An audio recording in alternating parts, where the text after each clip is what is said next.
tal? Bienvenidos al 15º programa del Tiempo Deportivo, porque el deporte merece un tiempo. Hoy nos encontramos con el psicólogo Rolando Crespo. ¿Qué tal? Bien, buenos días, muchas gracias por la oportunidad. Sí, para empezar un poquito a conocer un poquito de la psicología, ¿nos podrías explicar qué es este en sí y cómo se aplica este en el deporte?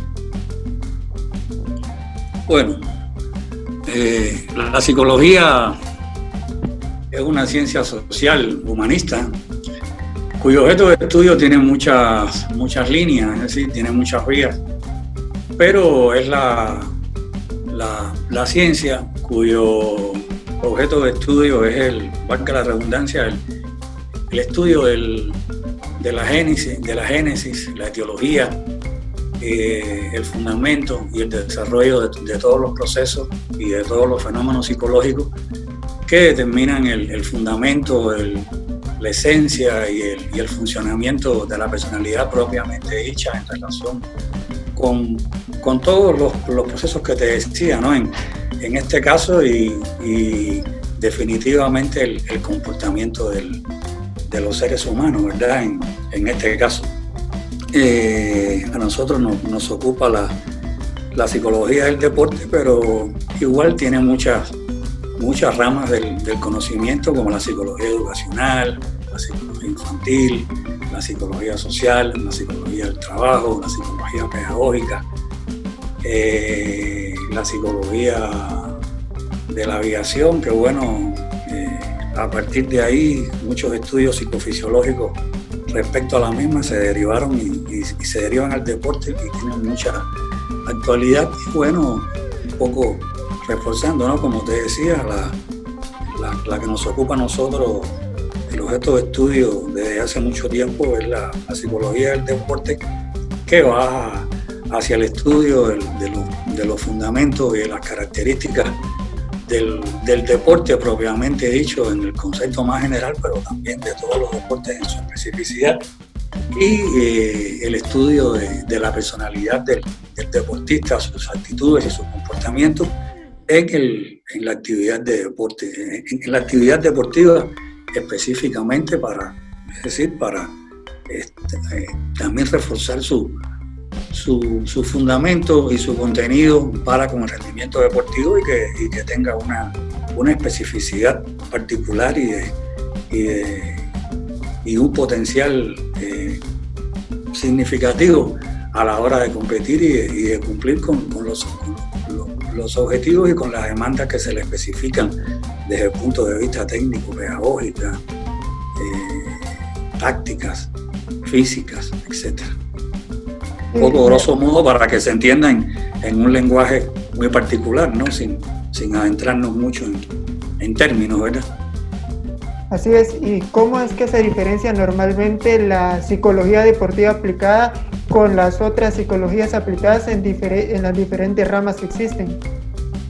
Como bien te decía de inicio, es decir, todas parten de la psicología general a partir de los conceptos específicos de la psicología como una ciencia que hace muchos años derivó de la filosofía cuando el padre de ella, Wilhelm Hume, el alemán, la separó de la filosofía, pero ella se deriva de esta ciencia propiamente dicha, ¿no? Que definitivamente es la base científica de toda la ciencia. Y entonces, pues bueno, los conceptos, la psicología general, partiendo, es decir, del primero, la psiqui, la personalidad, el reflejo, la imaginación, la atención, o sea, todos los procesos y fenómenos del pensamiento, la inteligencia, las representaciones, el temperamento, el carácter, las actitudes, etcétera, se especifican en el deporte, es decir, su concepto como tal, de una manera particular, teniendo en cuenta que el deportista es un sujeto sano, es decir, el concepto se ve para un sujeto sano en una actividad específica como es el deporte, es decir, sin un fundamento clínico, ¿no? No obstante, sí, se puede decir biologicista, pero no clínico, es decir, en cuanto a un enfermo, ¿no? Es decir, derivado a otra línea, a la razón de existir para con las actitudes para el deporte. Y también otra cosa que quiero resaltar es que muchas veces la psicología la aplican en el deporte como que no tiene los suficientes herramientas y muchas veces se discute si realmente se debe aplicar en el deporte. Sí, hay que tener mucho cuidado con esto porque quizás muy cuidadoso también, inclusive a mí me cuesta un poco también señalarlo, ¿verdad? Y por referirlo, hay colegas que con muy buena actitud y con muy buen propósito, incluso embullados y hasta dirigidos por entrenadores que en buena lid han querido que su grupo funcione bien, que su equipo compita bien, y entonces pues se han llamado a otros compañeros que sin tener conocimiento del objeto de estudio, ¿no?, de la psicología del deporte en este caso, pues han ido, esto ya te decía, con muy buena voluntad y con muy buena intención, pero no se tienen los instrumentos necesarios ni los principios, ¿no?, esto realmente y las vías para estudiar la actividad propiamente dicha, para estudiar al deportista, como te decía, y siempre lo refuerzo, el deportista es un sujeto sano, no obstante ser un ser humano. Y los procesos, los fenómenos en el deporte tienen su particularidad, su especificidad y su singularidad, como la tiene la clínica, lo tiene, como te decía, la psicología de la aviación, la psicología de los animales, la psicología infantil, quiere decir que tiene sus instrumentos, ¿verdad?, sus pruebas y todo, es decir, su andamiaje para a priori y a posteriori, es decir, dar resultados en cuanto a estudios y con pruebas y recomendaciones, en definitiva, para una conducta a seguir adecuada y la más realmente posible, ¿no? En el caso del deporte pasa lo mismo, las pruebas son específicas, los test son específicos, se trabaja mucho con la psicofisiología, se trabaja mucho en el terreno y las pruebas son totalmente diferentes a las que se emplean en la clínica para dar un diagnóstico, es decir, respecto a un sujeto enfermo, ¿no?, con una psicosis, con una neurosis, con un trastorno de la atención, etcétera. Es decir, con todo cuadro patológico desde el punto de vista afectivo o funcional. Así es, y para conocer un poquito de tu vida, Rolando, cuéntanos un poquito cómo fue que te fuiste profesionalizando en esta carrera. Yo terminé la carrera de psicología. Yo estudié la carrera en Cuba y terminé los estudios en el año 1987. Mi tesis la había hecho en psicología social, en un tema con la juventud. Y bueno, esto sí estaba orientado al deporte, pero en el Instituto Nacional de Medicina del Deporte aún, es decir, no había plaza para psicólogos jóvenes recién graduados, y hice clínica 2 años en un policlínico hasta que me llamaron del IMD, de la Dirección de Investigaciones, en el 27 de septiembre de 1990. Entré al Instituto de Medicina Deportiva y bueno, entre llegar y familiarizarte y esas cosas, terminé la especialidad. En aquellos tiempos hacían 2 años, en agosto de 1992. Terminé la especialidad en psicología del deporte y ahí empecé a dar los primeros pasos y los primeros tumbos también, ¿no?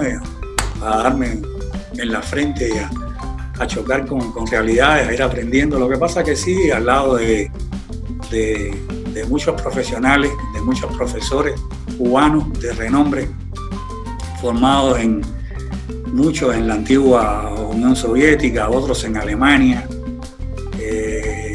otros ya con estudios en otros países, es decir, en Alemania Federal, en los Estados Unidos, otros que habían estado en Japón. Tuve la oportunidad de nutrirme y de estar al lado de ellos, de aprender mucho con ellos, es decir, y a quienes les debo todo.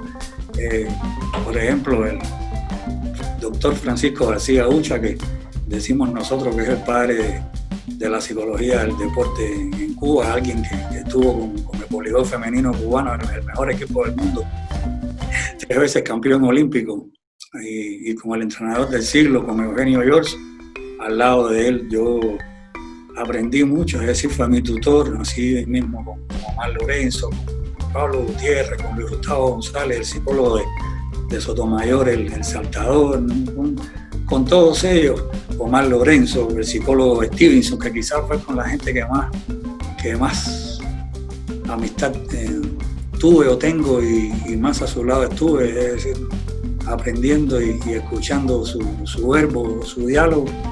Y así las cosas, bueno, los años han pasado y igual un día debuté con una disciplina deportiva y bueno, he trabajado con la esgrima sable, con la gimnástica, con la gimnasia rítmica trabajé también.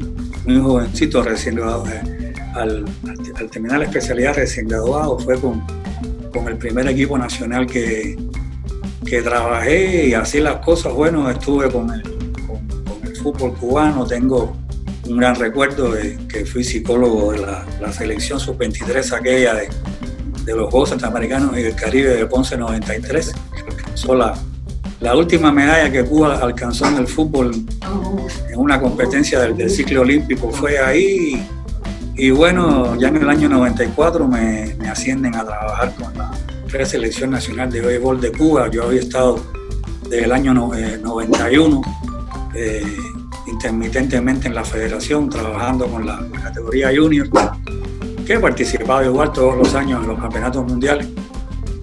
Pero ya en el 94, para los Juegos Panamericanos de Mar del Plata 95, comienzo a trabajar con la Selección Nacional de Béisbol de Cuba. Todo el mundo sabe los triunfos, las hazañas de esta población deportiva que era enorme, y bueno, todavía hoy hay jugadores en las grandes ligas y del béisbol norteamericano y de Japón, en otros países también, pero sobre todo que destacan en los Estados Unidos, en Major League Baseball y en el béisbol japonés, y ahí estuve hasta el año 2000, después de hasta el año 2001. Fui a las Olimpiadas de Sydney también con ellos, y hasta el Campeonato del Mundo de Taipei de China en el 2001. Un recorrido un poquito extenso, ¿no? Es decir, no he participado en todas las competencias y en todo tipo de entrenamientos correspondientes al ciclo olímpico, ¿no? Desde los Juegos Centroamericanos y del Caribe hasta los Juegos Olímpicos. Estuve en los Juegos Olímpicos de Atlanta, estuve en Sydney, bueno, y todas las preparaciones. Y como te decía, con experiencia en todo tipo de entrenamiento, ¿no? En la altura, al nivel del mar, en todos los climas. Así las cosas, siempre dedicado al deporte, aprendiendo siempre de los deportistas y de los entrenadores, ¿no? En esto uno no acaba de aprender y de tomar experiencia. Muy significativo y muy delicado a veces el trabajo en este campo, porque por las situaciones que se dan, ¿no? El deportista es como te decía, es un sujeto sano, pero es un ser que depende de la realidad. Es un ser situacional, la competencia también, el lugar, el clima, la situación emocional sobre todo. Y entonces es bien convulso, ¿verdad? La situación. No obstante, te preparas 4 años, pueden pasar muchas cosas el día antes y hasta el minuto antes de competir, y entonces todo eso influye, ¿no? El rival también se preparó 4 años y así las cosas, ¿verdad? No sé si has escuchado de Marco Pablo Papa, que es un extraordinario jugador, tiene gran habilidad, pero tiene un gran desorden por el alcoholismo. ¿Qué es lo que le afecta en realidad a él psicológicamente? En este sentido, yo, bueno, los que me conocen saben que no es que yo sea evasivo ni ni que yo no tengo una respuesta para esto, pero los que me conocen, los que han sido mis alumnos en la universidad y los jugadores que me conocen, los deportistas que me conocen en Guatemala y en Cuba y en México, etcétera, y en otros países que yo he trabajado y eso, saben que yo, si no tengo datos, números en la mano, no me atrevo a emitir juicios, ¿no? Yo, el caso de Papa, para empezar, yo conocí a Papa e interactué con Papa en el año 2014 cuando Iván me llevó a trabajar con la selección nacional. Y ahí conocí a Papa cuando él estaba entre Europa, ¿no? Estaba otra vez en los Estados Unidos. Y hicimos una muy buena, o sea, logramos muy buena interacción y muy buena comunicación en pocos días. Después sucedieron otras contingencias ahí, otros fenómenos, y yo salí de la selección nacional.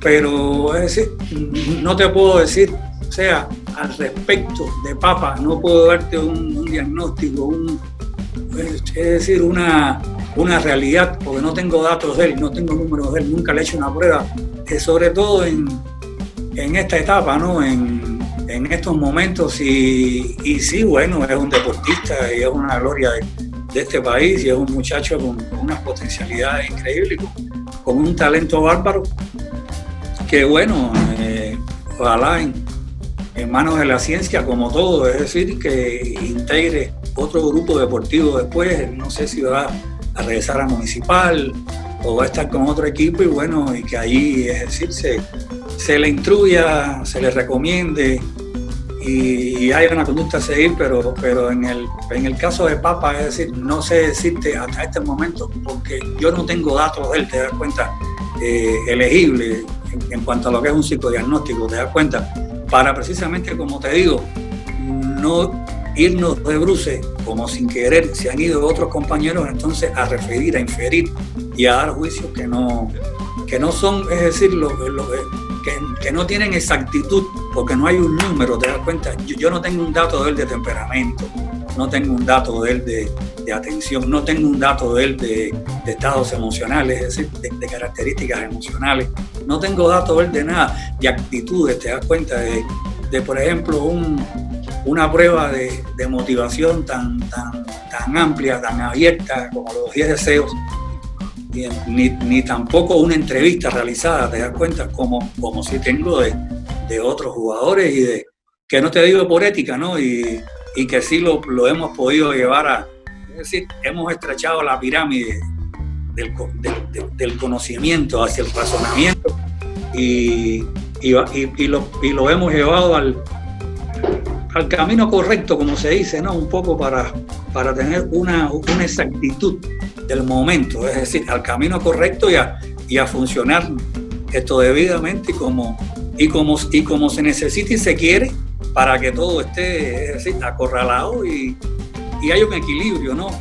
En este caso, desde el punto de vista mental y físico, para poder cumplir con las altísimas exigencias que tiene todos los días el entrenamiento deportivo en la preparación. ¿Me podrías comentar cómo ves la psicología aquí en Guatemala? ¿Cómo ves el futuro de esta carrera? Yo llegué a Guatemala en el año 2004, llegué a Guatemala con un equipo médico de colaboradores, precisamente con ese fin. Y podía decirte que había muy pocos psicólogos del deporte aún en ese momento. Y de repente, bueno, esto ya sabes, ¿no?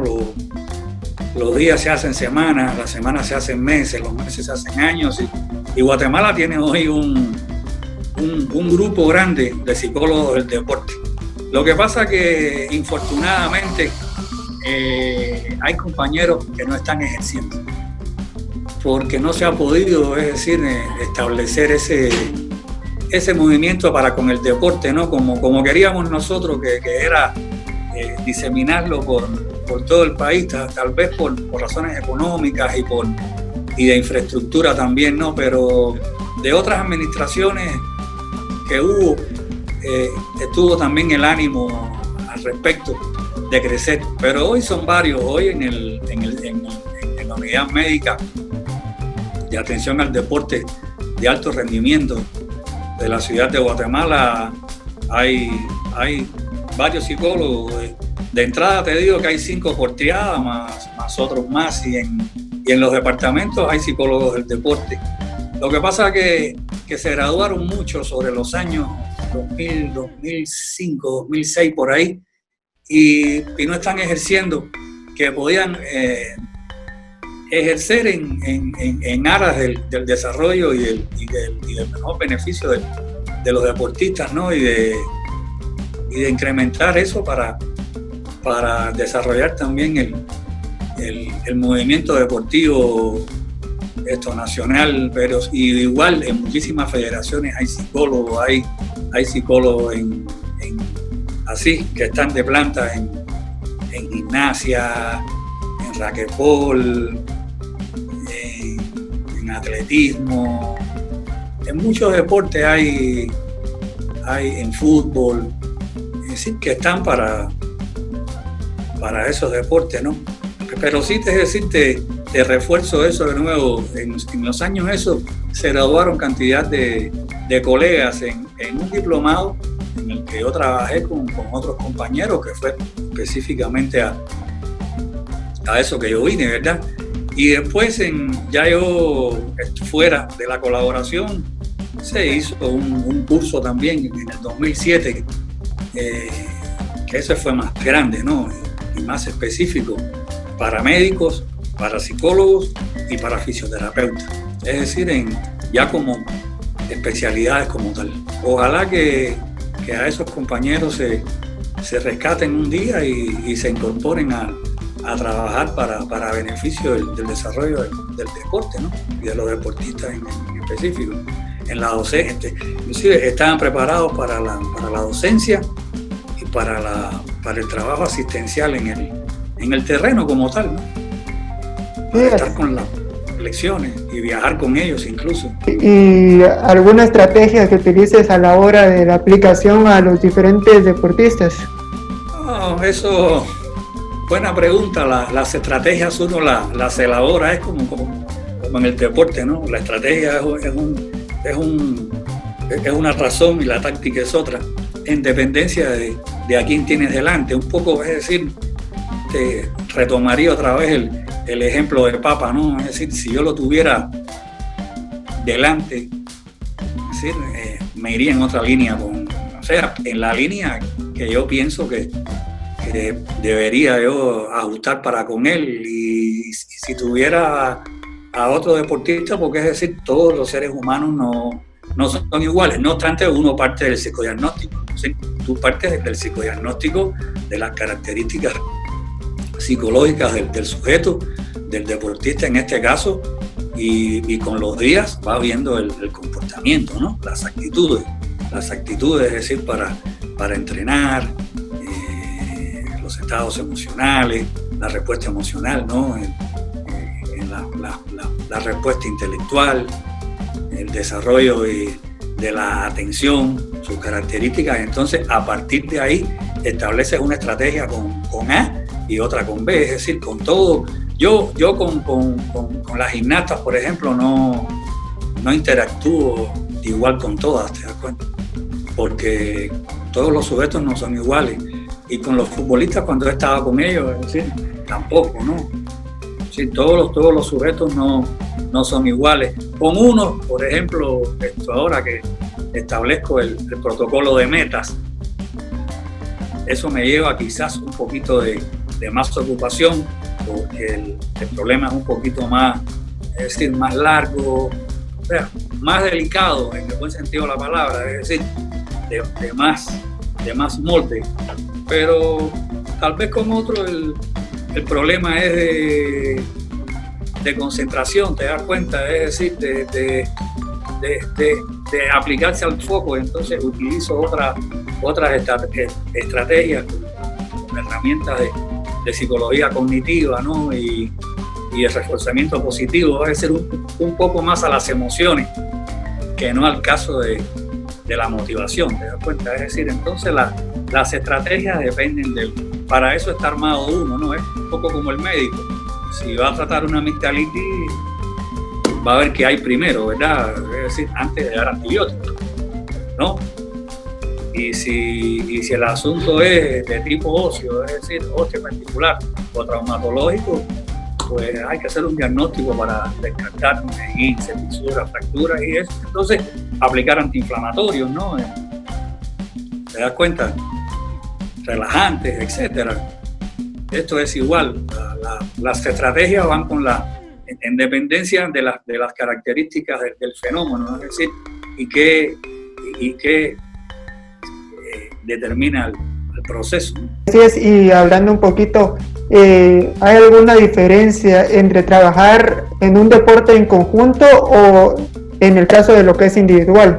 Sí, hay diferencias porque en los deportes de conjunto, que son sobre todo los deportes de juego con pelota, no puedes descuidarte de los fenómenos sociales, ¿no? Y de todos los procesos interactivos, precisamente porque la interacción misma depende del rendimiento, de la fortaleza, de la eficiencia de cada uno.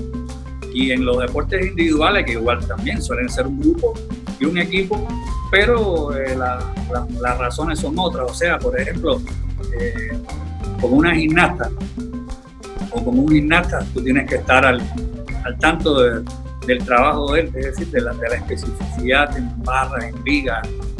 Sí, él va a ser el responsable de su trabajo en ese sentido, ¿no? Es decir, nadie lo va a ayudar, ni el entrenador lo puede aguantar, ni puede dar la vuelta con él, ¿no? Y entonces las razones son un poco más amplias en los deportes de grupo, ¿no? Es decir, además de todo lo que te dije ahorita en cuanto a estrategias individuales, están las variables dependientes de contenido social, ¿no? La cohesión del grupo, la cohesión del equipo, el liderazgo, el capitán, ¿te das cuenta? Es decir, todos los miembros que conforman los líderes de primer orden, los líderes de segundo orden.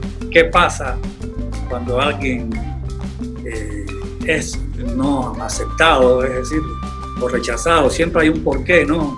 Bien porque acaba de llegar al equipo, al grupo y no tiene referencia, o por otras razones ya.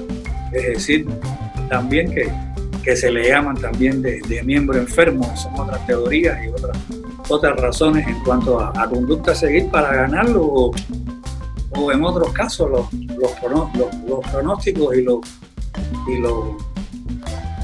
los finales más, es decir, menos significativos, ¿no? En este caso, y así, en los deportes de conjunto, las razones son esas, ¿no? Hay también otras demandas de tipo cognitivas, emocionales, lo mismo en el laboratorio que en el terreno, ¿no? Que con deportes individuales quizás es un poco más, ¿sí?, más centrada la concentración de ideas, de conceptos, de procesos, de conducta a seguir, pero ojo, que son muy delicados también. Se te puede ir un detalle igual, y es decir, por muy fácil que parezca, porque solo tienes 1, 2, 3, muy delicado también. Un poco es decir, te encuentras a veces que te dicen, no, esto va a ser así porque ya vas a ver que fulano cuando aparezca, cuando mengano, no. Y por acá también es lo mismo, también se te da un detalle con la muchacha o con el muchacho en la barra, en la pista, en la arrancada, con el tiempo de reacción simple al sonido, es decir, la reacción, sonido-reacción, con el disparo, y se pierde la carrera. Es decir, hay tantas cosas que uno prepara con el entrenador, sobre todo, ¿no? De contenido psicofisiológicas, cognitivas, cognoscitivas. Te das cuenta del pensamiento, de la atención, etcétera, que igual son diferentes en un sentido y en otro, y que y que tienen un peso enorme en la relación. No obstante, es decir, estar inscripto todo o circunscripto todo en el contenido de la psicología del deporte, ¿no? Así es, y una cosa que ha sido tendencia en los últimos años y últimos días es el coaching deportivo, que se ha aplicado normalmente en gimnasios y se han ido aplicando en otras disciplinas deportivas. ¿Qué opinas al respecto de esta temática? Independientemente, bueno, que hemos discutido mucho eso y uno tiene su juicio, para mí todo el que va a ayudar y hacer las cosas bien a un lugar, es decir, bienvenido sea. Yo lo que critico y con lo que soy muy celoso es con aquel que llega a especular. Yo sé que hay muchos cursos de coaching, etcétera. Sé que la gran mayoría los imparten psicólogos deportivos para un poco resolver en los lugares. Lo que pasa es que el ser humano, es decir, cuando abre una puerta, después quiere abrir la otra, ¿te das cuenta? Entonces, en esto hay que tener mucho cuidado porque en muchas ocasiones, yo sé, no me consta, no he tenido problema con nadie, disgusto con nadie, ni me ha tocado, es decir, ofender a nadie, pero otros colegas sí, te das cuenta. Ya entonces la gente se quiere meter porque es así, sobre todo el que tiene, es decir, motivaciones cognitivas, ¿no? De desarrollar, de aprender y de ayudar.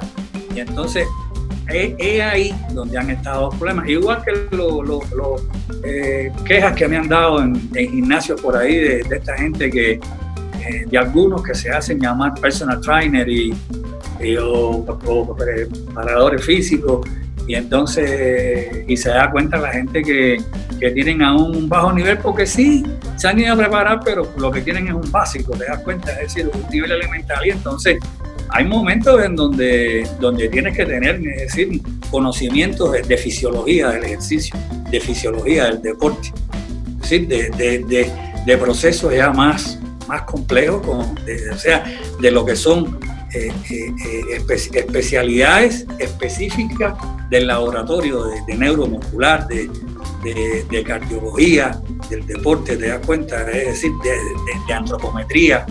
Y entonces ahí es donde la cuestión se traba, y entonces mucha gente empieza a la ligera a recomendar sin tener presente, es decir, intervalos de frecuencia cardíaca, ¿verdad?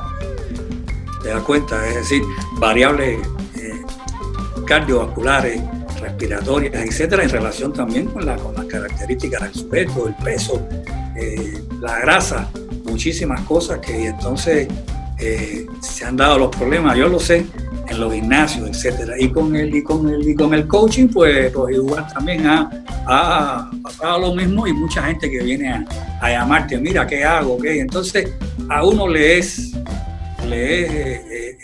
difícil decirle a una persona, bueno, mira, ahí tienes que, por ejemplo, aplicar toda la batería del tiempo de reacción. Y entonces, y la gente te dice, ¿y cómo es eso? ¿Y cómo lo hago? ¿Y qué? O sea, lo de menos es que vayas al laboratorio y veas, o sea, qué haces con los datos, ¿te das cuenta? ¿Para qué sirve un 0.18, un 0.45? O sea, ¿qué cosas te dice eso? ¿Qué le dices al entrenador? ¿Qué le dices al deportista? ¿Dónde estudiaste eso? ¿Dónde viste eso? Entonces, es ciencia, te das cuenta que la gente le debe el conocimiento en las aulas. Si no, es como yo digo, es como el deporte mismo, ¿no? Todos fuéramos campeones olímpicos también y todos fuéramos campeones mundiales, todos llegamos al gimnasio y hacemos su cajara como, digamos, honrones, y esto es igual también, ¿no? Entonces, yo no tengo nada en contra de nadie, sobre todo de todo el que va a ayudar. Hasta los motivadores me dicen a mí, sí, pero, o sea, ¿no? Siempre y cuando no perjudiquen la actitud, la predisposición, algunos juicios, etcétera. Tranquilo, en orden, consultado con uno, todo el que va a ayudar, con el propósito que sea, bienvenido sea, te das cuenta, sea siempre que no sea para perjudicar, hasta donde puede llegar, hasta donde da su conocimiento. Hasta hasta ahí nada más, ¿te das cuenta? Ojo, también te digo la verdad, y se lo digo a quien sea, si tienes un gimnasio, y si quieres ser grande, y si quieres crecer, y si quieres tener prestigio, y si quieres que tu gente se desarrolle, y si eres entrenador, no sé, particular, y quieres proponerle o promoverle talento, deportistas con aptitudes, cuyos dones, ¿sí?, van a trascender, o sea, el pronóstico es ese, van a trascender, derivarlo a una preselección nacional, a una federación. Búscate gente que tenga conocimiento, ¿no? Es decir, no lleves a cualquiera. Ten en tu gimnasio a un médico especialista en medicina del deporte, a un psicólogo especializado en psicología del deporte y a un fisioterapeuta que haya trabajado con deportistas o que sea especializado en deporte. ¿Te das cuenta? O sea, como dice, zapatera sus zapatos y entonces no tendrás nunca la gran preocupación, siempre que estás preocupado, pero es decir, que tú sepas sentar en la oficina, no, los entrenadores que tengo son licenciados en cultura física y deporte y son especialistas en la materia, y los asesores que tienen igual, y tengo un cuerpo médico o un grupo médico asesor que es competente, entonces no estás preocupado, no, pero yo, el médico es pediatra, es clínico, soy muy bueno en lo de él, pero de esto no sabe nada. Te estoy diciendo lo que por año a mí me transmiten y yo escucho, te das cuenta, habiendo gente en Guatemala que tiene la especialidad. Cosa que mucha gente no lo sabe, el movimiento, otros en el movimiento deportivo tampoco, aquellos están en otras actividades, y entonces eso pasa mucho en muchos lugares por ahí de tipo particular, ¿no? No así en lo que es confederación, comité olímpico, etcétera, donde todos somos especializados, ¿no? Es decir, se sabe y uno tiene un currículum y un título de, ¿te das cuenta? Es decir, especializado para con el deporte. Pero eso pasa mucho por ahí, y entonces, es decir, hay mucha gente que cree que el que trabaja frente a deportistas o gente que hace actividad física, que es otra cosa, o ejercicio físico con un cronómetro en el cuello y un silbato, como se dice, le puede dar hacia adelante y dar los pies de los demás, como le escuché a un ignorante en una ocasión, y eso no es así, porque igual puede haber muerte súbita, es decir, ya nos estamos metiendo a otras aguas, ¿te das cuenta? Puede haber muerte súbita y pueden haber otros trastornos desde el punto de vista cardiovascular, cerebrovascular, cardiorrespiratorio, etcétera. ¿Y quién lo paga? Si hay una buena demanda, hay que tener muchísimo cuidado. Todo no es accidente, ni no. Él padecía de una cardiopatía y pasó. No. Él padecía una cardiopatía, eso tiene que estar informado, eso tiene que estar escrito, y sobre él había ¿qué pasó? ¿Qué hiciste aquí? Entonces, lo que pasa es que no ha pasado, pero el día que pase y el que sabe, es decir, lo lleve bien. Sí, lamentablemente hay que llevar sí, todo esto es delicado también, esto no es, y como bien te dije, hay deporte, hay actividad física, o sea, hay deporte de alto rendimiento, hay actividad física, hay ejercicio físico y hay entrenamiento. Son muchísimas cosas para las que hay que estar preparado en todo para poder llevar el asunto como tal. No es como ese que escuchamos un día varios, no, y dale hacia adelante, no, esto no es, sino igual también, todos fueran igual. En el deporte quiere trabajar casi todo el mundo, y todo el mundo piensa que sabe de deporte, porque el deporte es una actividad que mueve multitudes, que motiva, que entretiene. A casi todo el mundo le gusta, es decir, entonces es difícil que a alguien no le guste, no sé, el deporte, caminar, saltar, la competencia deportiva, el ejercicio. Entonces hay mucha gente que se ha creído que esto es bien sencillo, muy fácil, ¿no? Para preparar una medalla se necesitan muchos años. Hay medallas que han salido en 8, en 12 años.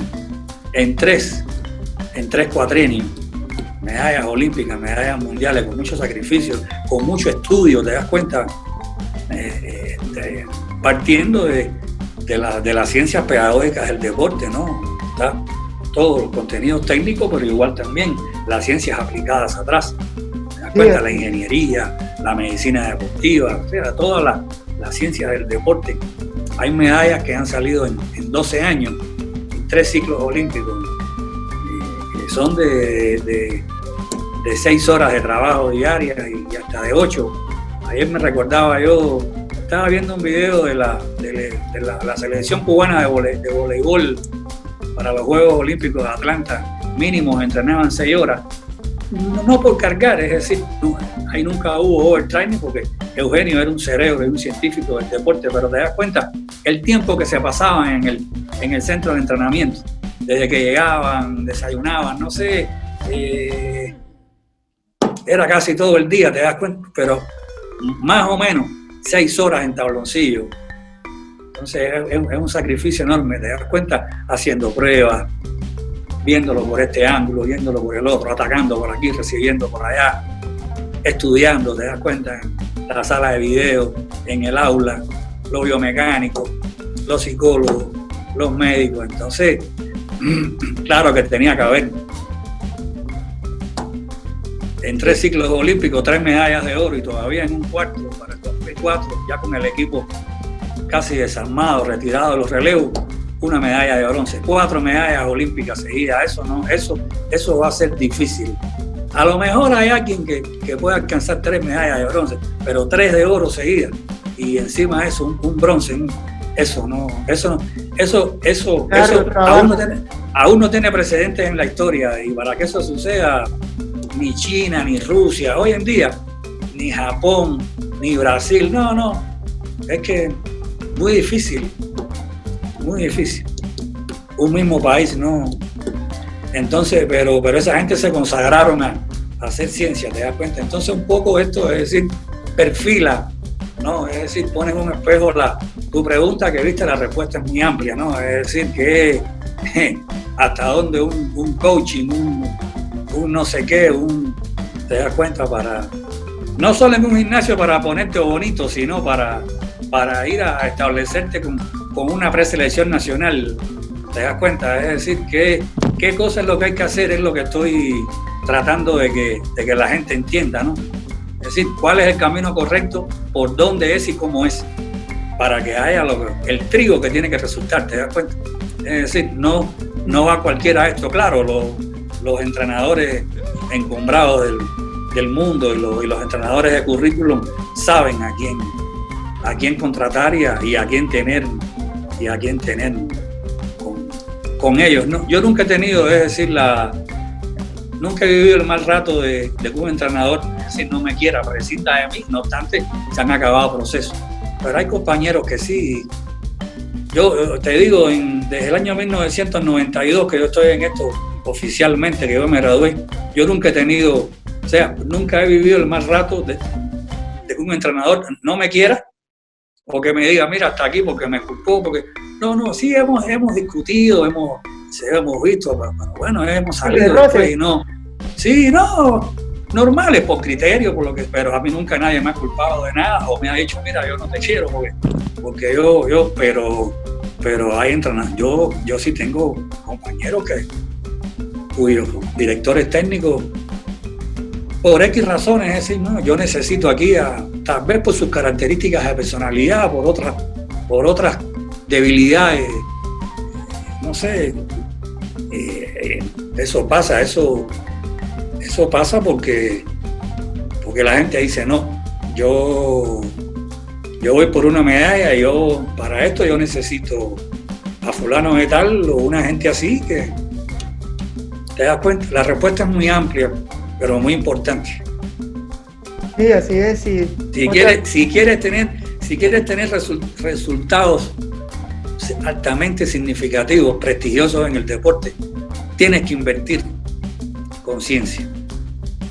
O sea, con las ciencias aplicadas al deporte y preparando a priori a un entrenador con una concepción científica del mundo alta en relación con el entrenamiento deportivo, con la preparación del deportista, con la educación del deportista. Por supuesto, con un carácter biologicista, ¿no? Pedagógico, teniendo en cuenta que igual también que el deportista es un ser biopsicosocial, que hay que cuidarlo, que hay que educarlo, que no es una bestia, que es un ser humano. Precisamente para eso te das cuenta que el trabajo con mujeres, muy delicado, es decir, los entrenadores, sobre todo los hombres, tal vez las mujeres conocen un poquito más, pero tienes que saber que la... Sí, por el contacto que se tiene también respecto al interior de las mujeres, te das cuenta de las niñas, de adolescentes, de las jóvenes, estar preparado para eso, porque si no vienen contradicciones y vienen falencias y vienen lagunas. Entonces tener un conocimiento de la ciencia médica, te das cuenta, alta, de la ingeniería, para pensar en una medalla. El deporte es muy delicado, ¿no? Es una actividad muy procesal, carente de compromiso.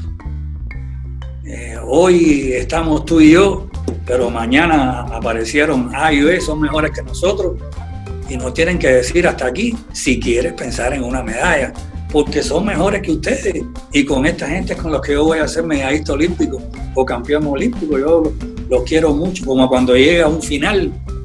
Mira, fulano, han pasado 12, 14 años, pasaron tus mejores tiempos, ya no hay medalla, ya no, entonces hay que preparar el retiro, ¿no? Sí, que tan bonito es también, aunque llega, independientemente de haber habido medallas o no, pero ya terminó tu proceso. Hay gente que todavía con una edad deportiva, no sé, de 24 años y 14 años en el equipo nacional, todavía son medallistas y no hay gente mejor que ellos, y ellos son yo los he conocido, pero ya se acabó el proceso, llegaron a ellos, y entonces estos son mejores, proyectan más, y con esto me voy a encumbrar, porque ese es el fin, ese es el propósito del trayecto, del proceso, ¿te das cuenta? Sobre todo el que trabaja en el alto rendimiento para ganar medallas, trofeos, títulos, para hacer historia, ¿te das cuenta? Es que muchas veces los atletas piensan en su retiro porque no llega a la anhelada clasificación a Juegos Olímpicos, o por el fallecimiento de algún familiar o algo así, y eso viene a perjudicar también. Sí, te comentaba respecto a un tema o una temática de la cual se suele hablar poco, y es el desentrenamiento, una vez establecido o ya dado por hecho el retiro del deportista, ¿no? Ves que en muchas ocasiones hay deportistas de muchas disciplinas que, debido al férreo cuidado que llevan en su vida deportiva para cumplir con pesos corporales, por ciento de grasa, es decir, aspectos desde el punto de vista antropométricos y fisiológicos de laboratorio, que son determinantes para poder competir y que constituyen parámetros imprescindibles para estar en el alto rendimiento. Ves que muchos de ellos se engordan, tienen trastornos metabólicos, trastornos psicológicos, y todo eso se debe a que no cumplieron con el desentrenamiento. ¿Qué cosa es el desentrenamiento? Es el periodo de trabajo, de entrenamiento también, entre comillas la palabra, pero sí de entrenamiento, que el deportista recién retirado debe cumplir en su club, en su campo de entrenamiento, en su centro de entrenamiento, adjunto, valga la redundancia, a la unidad de entrenamiento, que no es más que el plan diario, llámese matutino y vespertino, es decir, ambos inclusive, donde él tiene que ir a cumplir con toda una serie de requisitos, de regulaciones, de objetivos, de carácter también físicos, pedagógicos, biológicos, psicológicos. Tal vez no de tanto peso técnico, pero sí tiene también es decir, que trabajar con la base específica de su deporte, sea un gimnasta, sea un futbolista, sea un nadador, lo que sea, es decir, trabajar con el implemento, es decir, con el medio, con el terreno, para ir cumpliendo cargas de entrenamiento, volúmenes e intensidades de cargas de entrenamiento de medias a bajas, es decir, de volúmenes e intensidades cuantitativamente medias a bajas, para una vez, es decir, irse regulando hasta que ya sí, de una vez, es decir, no acude diariamente ni regularmente más a cumplir con el entrenamiento. En este caso no necesita de un horario estricto, pero sí necesita de un tiempo de trabajo. Los primeros tiempos, por supuesto, las mismas horas que cuando entrenaba, llámese 2 horas, 3 horas, 4 horas, lo único que él no tiene la exigencia, y como ya te digo, es decir, refuerzo esta parte, los volúmenes y las intensidades de carga, ni tampoco los objetivos, las metas para competir, porque él no va a competir más. Pero, ¿qué hacemos con esto? ¿Y qué logramos con esto? Que de una manera cuidadosa y paulatinamente lo vamos cuidando hasta que ya, es decir, llegamos a la etapa, llámale de 4, 5 y hasta 6 meses, es decir, un macrociclo de entrenamiento y un poquito más, donde ya, es decir, de una vez, como te decía, él culmina la etapa y entonces, bueno, se va a ejercer la profesión que tiene o el trabajo que tiene y no sufre, te das cuenta, desde el punto de vista mental, el extrañar la actividad, que eso siempre va a pasar, pero no de manera brusca, es decir, lo sacamos y le decimos, no, ya aquí no vienes más, o tú si quieres no vengas más, o tú no puedes venir más, no, él tiene que seguir yendo y se sigue controlando de manera médica, de forma psicológica, desde el punto de vista nutricional, desde el punto de vista morfofuncional, es decir, de su peso corporal, de su porcentaje de grasa, etcétera. O sea, todas las pruebas que se hacen en el laboratorio en cuanto a antropometría, desarrollo físico, neurovascular y cardiovascular, incluso porque igual también es una gente que estuvo sometido a altas intensidades de trabajo, a altas exigencias de trabajo, a cuanto a volúmenes de carga, y entonces de repente, es decir, liberarlo, obvio que esto puede tener trastornos, accidentes desde el punto de vista cerebrovasculares o cardiorrespiratorios.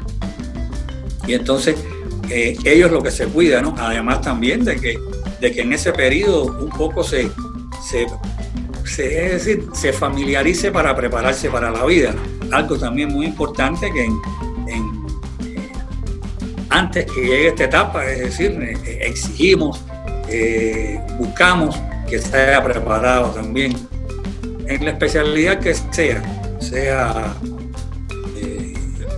obrera, técnico, universitaria, pero que él tenga un oficio, una carrera técnica o bueno, una profesión, en este caso desde el punto de vista profesional, no, pero sí que esté preparado para que cuando ya, es decir, llegó el momento de dejar el deporte, que viva también de su profesión y que bueno, como figura, pues todo esto sea historia y recuerdos bonitos, ¿no? Y muy lindos y eso para contarlo y para que la gente lea su vida, ¿no? Y la familia también conozca, es decir, de todo, ¿no? Y bueno, la afición y en definitiva la sociedad, pero que el individuo sea también un ente realizado y cuidado desde el punto de vista biológica, psicológica y social, como un ser humano digno, ¿no? Debidamente. Sí es, Rolando, y una cosa que viene a afectar creo que a toda la gente, no solo a deportistas y a la población, eso del encierro, de estar casi que de 5 de la mañana a 5 de la tarde, a 6 de la tarde, estar encerrados en 4 paredes, como si estuviéramos, por decirlo, presos. ¿Cómo es que se maneja este factor psicológico para que la gente no enloquezca? Sí, no estamos preparados para esto, o no estábamos preparados para esto, esto nos tomó a a todo de sorpresa, independientemente que sabíamos mucho lo que, es decir, venía y qué cosa era la realidad, después de haber leído un poco y bastante acerca de todo este fenómeno. Pero igual tenemos que tener cuidado con reforzar que esto es nocivo, darle peso también a hacer comparaciones, es decir, aquí hay una balanza, o lo tomamos o lo dejamos, o nos vamos para la calle a enfrentar al monstruo que no lo vas a vencer, porque no lo vas a vencer. Hasta hoy es invencible y es extraordinariamente violento, agresivo y letal, así.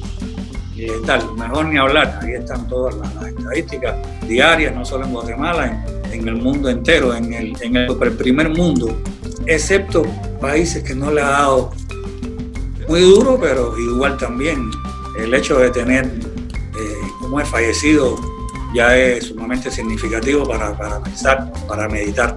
Esto me han llamado mucho y la prensa me ha entrevistado también, no solo para deportistas, sino para todos los seres humanos. Es decir, es pensar en esto, en que todavía tenemos un gradiente de salida, que es la casa. O sea, pensar que dentro de la casa estamos muy seguros, ¿sí? Mejor que en la calle.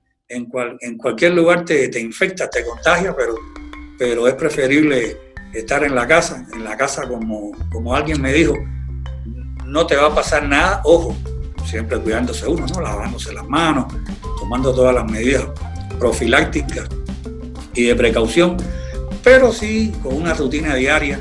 Siempre tenemos algo que hacer. En la casa siempre hay algo que hacer. Ojo, esto va a pasar. No hay mal que dure 100 años, ni cuerpo que lo resista. Esto va a pasar. Yo confío mucho en la ciencia y anoche le hablaba con un colega, con un amigo médico. Y él estaba muy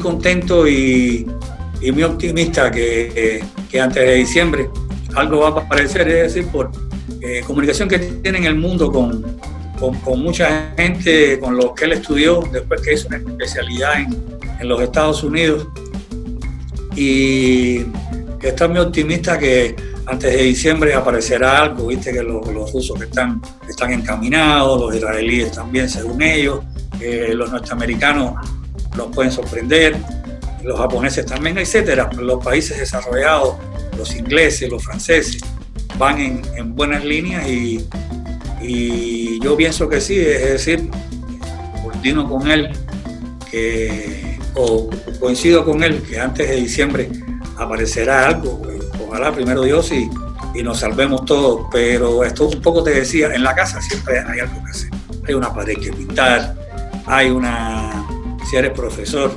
una clase o una conferencia que preparar, hay una rutina que hacer, hay un hijo al cual ayudar, apoyar, dialogar, la esposa, hay un teléfono para no estar ocupando el tiempo desdichadamente ni por gusto, es decir, hay amigos a los cuales llamar, con los cuales vale la pena hablar para meditar, para aprender, hay familiares que hay que llamarlos. Yo se lo decía hace poco a un atleta y me daba la razón, a la familia hay que llamarla todos los días,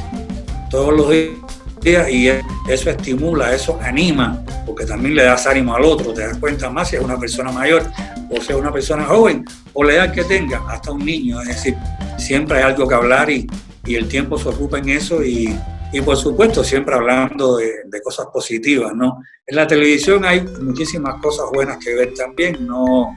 Esto recomiendo no seguir el bombardeo de tanta información nociva en televisión, no solo en la nacional, en todos los canales extranjeros también de cable, y hay muchísima, ¿cómo se llama esto? Metralla, por decirle de alguna manera, es decir, que mirar que lo que hace es enfermar, confundir, etcétera. Me parece que tenemos vasta información, demasiada información, y entonces pues hay otras cosas que ver, hay muchas cosas que leer también, es decir, que bajar para aprender en este momento, ponerse al día si eres docente, si eres estudiante. A un carro siempre hay algo que hacerle, es decir, en la casa siempre tiene que haber rutina. y no usar tanto la habitación. La habitación que sea un lugar para ir a descansar.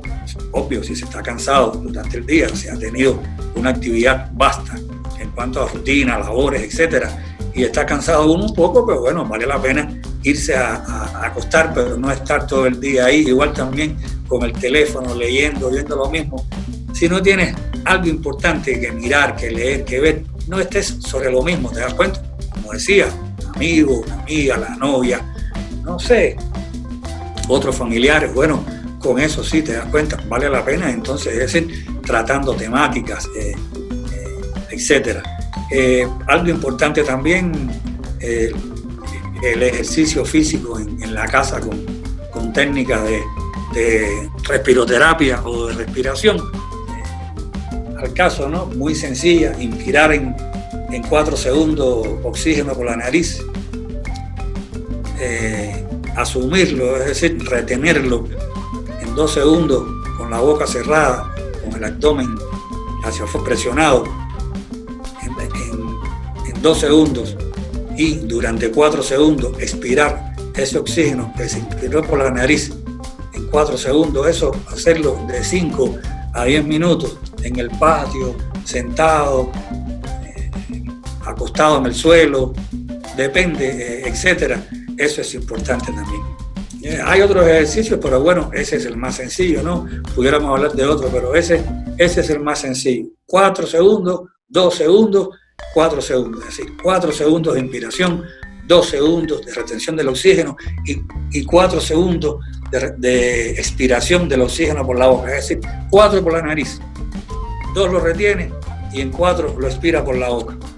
Sencillo, entre 5 y 10 minutos pensando en algún momento importante de la vida o en una meta que se tiene, en un objetivo que se tiene, que se quiere alcanzar, visualizando, imaginándolo, ¿sí? Todo, pero no es estar el día entero sentado en el ocio ni mirando es decir, para donde no hay que mirar con una vista fija. Siempre va a haber algo que hacer en la casa, siempre va a haber algo que hacer. Y no salir de la casa, pues, es decir, por supuesto, a cualquier cosa en este sentido, ¿no? Pero sí, es decir, buscar razones para estar ahí porque no tenemos otras. Yo el mecanismo de defensa, el talismán que tengo, el piloto, el estimulador, es ese. Menos mal que podemos estar en la casa. Allá afuera, nada que buscar como el monstruo, está esperando, es letal y no cree en nadie, en edad, en raza, en posición económica, en religión. Entonces, y ojo, tiene que tener su fin. Yo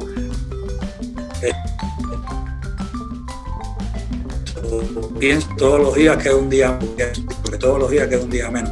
Esa es la tónica de estar en la casa y otra cosa importante que también se lo recomendaba, una compensación y una supercompensación en cuanto a recuperación, ¿no? En cuanto a toda la relación del trabajo del día para con el descanso en la casa, ¿no? Y que cuando llegue la noche, pues no haya ningún conflicto para conseguir el sueño y poder descansar adecuadamente las horas de la madrugada que son fundamentales, imprescindibles para nuestro rendimiento diario y para con nuestra salud, y así amanecer de una manera adecuadamente recuperado a todos, ¿no? Y rendir en el día también adecuadamente desde el punto de vista físico y mental, es decir, de manera intelectual también, ¿no? En cuanto a pensamiento, atención, desde el punto de vista emocional y desde el punto de vista intelectual, laboral y con sentido común. Así es, y para finalizar la emisión del Tiempo Deportivo, ¿nos podrías, para la gente que piensa estudiar este tipo de carreras como es la psicología, y si se quiere especificar en lo que estamos hablando actualmente en el deporte, ¿qué recomendaciones le darías? Primero que todo, para ser psicólogo del deporte hay que estudiar la carrera de psicología, es decir, la carrera de licenciatura en psicología, para después, para paulatinamente en el curso de ella ir entendiendo su objeto de estudio y sus líneas, sus objetivos, sus conceptos, sus elementos, el origen de los procesos, de los fenómenos, las categorías, obviamente, ¿no? Y una vez terminada la carrera de licenciatura en psicología, pues entonces estudiar la especialidad en psicología del deporte, que como bien digo, es una especialidad y igual también muy delicada y de mucha dedicación. Yo llevo en ella ya, voy para 29 años y todos los días aprendo mucho, porque tengo que aprender. Todos los días, no se vaya a pensar nadie que se la sabe todas en esto. Aprendes de los deportistas, de los entrenadores, del grupo, de todos los procesos, de los dirigentes deportivos, de todos los elementos, las personas y los estímulos que tienes a tu alrededor. Y el que se va a dedicar a esto, que sepa que no solo el tiempo de dedicación, de estudio, de interpretar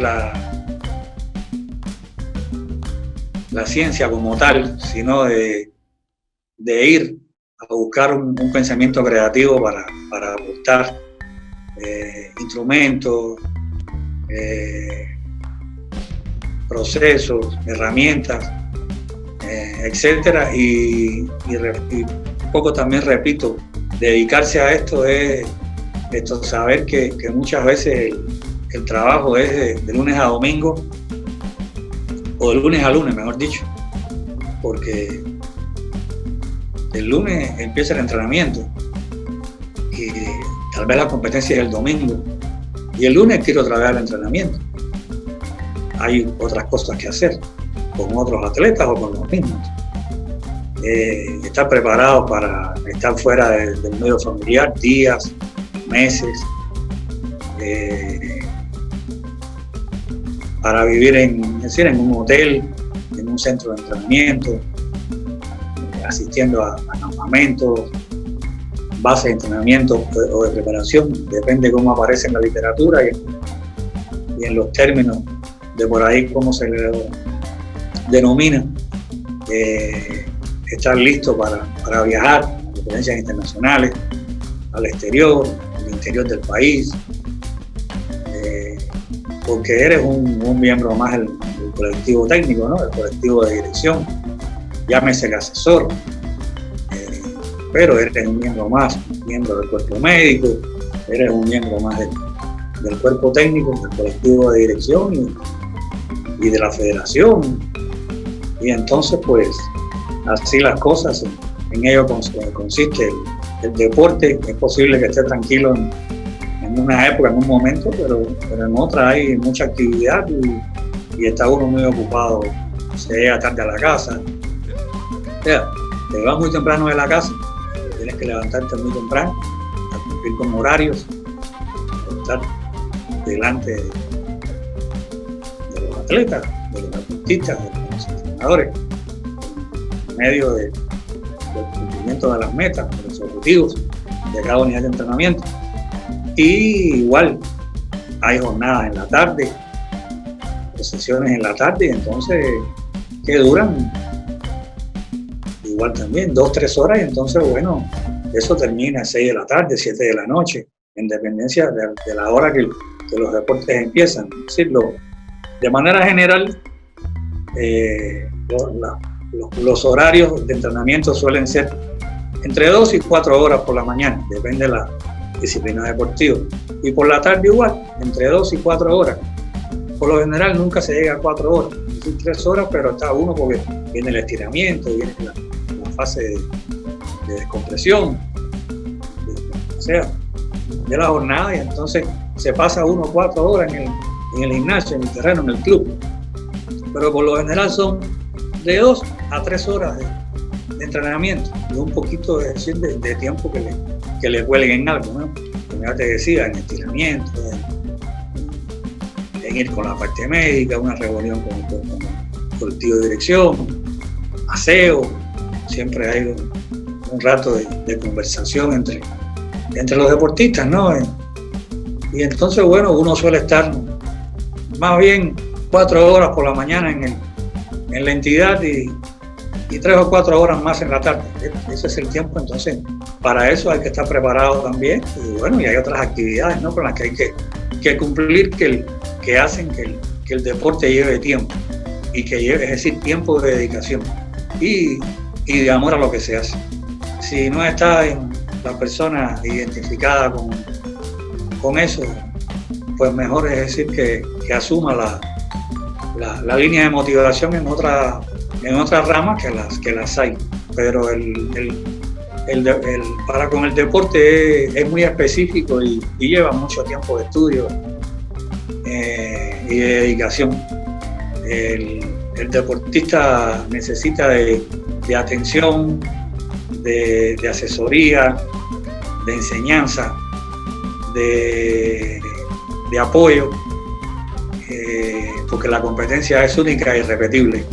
Entonces no es bueno equivocarse por parte de nadie, es decir, sobre todo de la gente que tiene al lado. Entonces hay que estar muy claro de todo y muy en lo cierto de todo y muy en lo adecuado de todo y muy bien preparado para que aparezcan las medallas que no suelen aparecer por suerte ni por dicha, no. Las medallas aparecen por dedicación, por entusiasmo, por sacrificio,